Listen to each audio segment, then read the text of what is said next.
कधी कधी कोणालाही न सांगता, कोणतीच अपेक्षा न ठेवता फक्त स्वतःसाठी बाहेर पडावंसं वाटतं। आज तसाच एक दिवस। खूप दिवसांनी ती आली आणि एका भेटीत सगळं जुनं पुन्हा जिवंत झालं। हीच खरी मैत्री। निघाले होते पण ती सोबत मिळाली। या जागेत पाऊल टाकताच जणू मनाला कोणी हळूच सांगितलं, थांब, श्वास घे।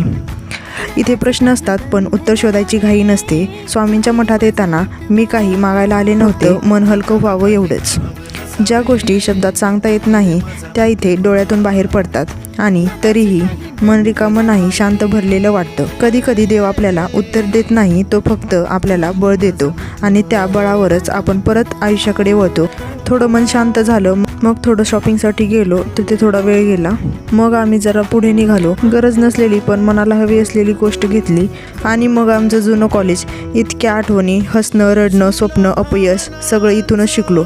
जेव्हा वाटायचं आयुष्य कठीण आहे, आज कळतं ते दिवस सुंदर होते। आयुष्य परफेक्ट नसतं पण छोटे छोटे मुमेंट्स परफेक्ट असू शकतात।